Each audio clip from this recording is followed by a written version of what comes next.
L'existence des communs, c'est la condition pour l'exercice pratique de tas de droits fondamentaux. Depuis le début de Nuit debout, un mouvement d'éducation populaire est né place de la République à Paris. Tous les après-midi, c'est l'université populaire qui s'installe sur la place. La moitié des électeurs inscrits. Je suis étudiant en sciences politiques. J'ai vraiment l'habitude du cours magistral, du professeur qui nous parle pendant 1, 2, 3 heures sur son cours, qui donne son cours, avec au final très peu d'interactions dans les amphithéâtres, ça s'y prête pas trop, etc. Et on trouve ça un peu dommage, c'est un peu frustrant parce que parfois on a envie de s'opposer à nos professeurs ou de leur poser des questions, etc. Et ça s'y prête pas réellement. On a eu le projet de créer une commission Debout Éducation Populaire. Alors il y a un intervenant, une intervenante qui se propose de parler d'un sujet pendant une trame d'environ 1 heure.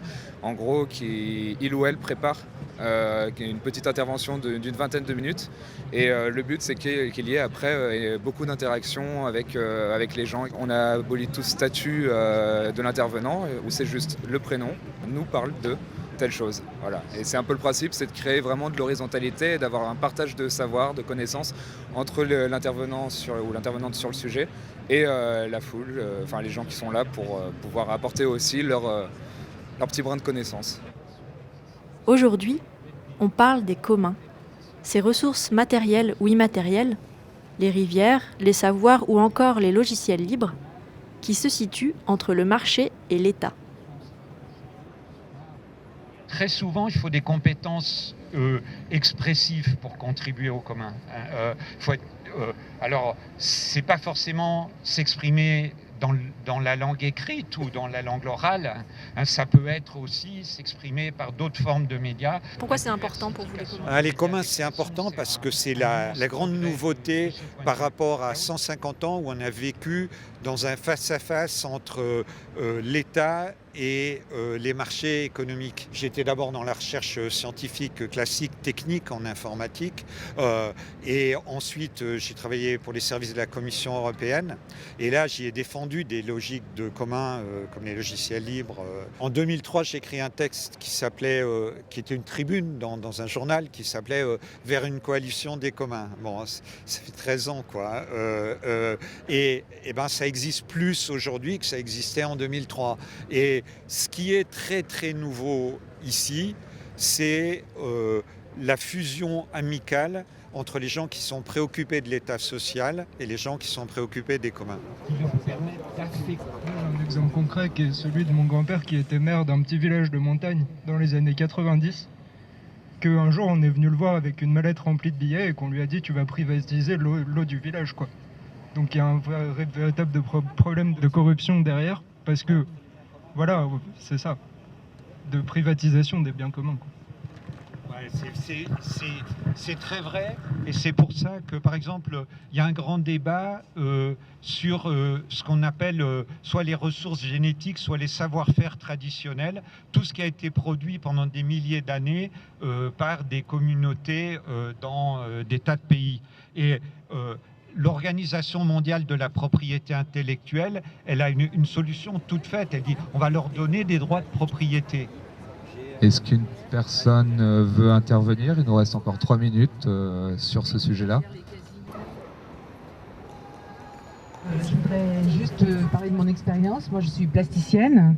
J'ai un vrai malaise avec le marché de l'art qui me semble, c'est personnel, être un capitalisme complètement sauvage. C'est-à-dire que, par exemple, quand je fais des expos, il n'y a aucun critère pour faire un prix. On est vraiment dans la publicité L'Oréal parce que je le vaux bien. C'est-à-dire je peux mettre un dessin à 3 000 € comme je peux mettre un dessin à 50 €. Moi, j'habite dans le Val d'Oise, qui est la terre sainte des impressionnistes, donc ils ont construit pas mal de cités d'artistes. Et en fait, depuis un certain nombre d'années, on se regroupe entre plasticiens et on fait des expos, par exemple, qui s'appellent Petit Format, où on a un tarif unique.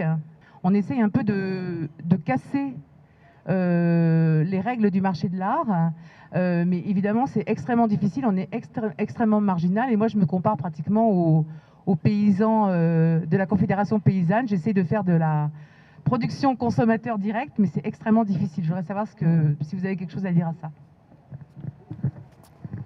Il y a des trucs absolument super et qui sont un peu, je crois, dans le même esprit que ce que vous mentionnez. Peut-être un élément d'optimisme, c'est comme je le disais, l'ère numérique, le fait qu'il y ait accès à de plus en plus de contenus matérialisés et qu'on les partage de fait, même si parfois on ne peut pas les partager de droit, ça revalorise considérablement l'espace physique, l'objet physique, la relation de personne à personne. Ça vous intéresse ce qui se dit ? Il y a des effets très Qu'est-ce qui vous pervers intéresse ? là-dedans. Parce qu'il parle de l'art et du marché de l'art en général. Et comme je suis peintre, ça m'intéresse. Et du coup, comme la dame vient d'intervenir, je vais aller la voir aussi parce que ce qu'elle a dit sur son association d'artistes, ça m'intéresse aussi. Eh bien, en fait, oui, on a gagné, mais ça a été une bataille. À qui profite le crime, toujours, c'est sur cette question que je me pose. Est-ce qu'on a le droit Qu'est-ce qui vous a motivé à venir ici pour partager ce que vous savez ? D'une façon générale, ce qu'on appelle peut-être à tort l'éducation populaire, mais c'est, disons, le partage des savoirs et l'interaction la plus large possible entre les gens qui réfléchissent et un sujet donné et ceux qui s'y intéressent. Moi, c'est le fil conducteur de mon activité. Bon, il y a d'autres fois où moi, j'écoute. Et je pense que c'est le format aussi, il est excellent.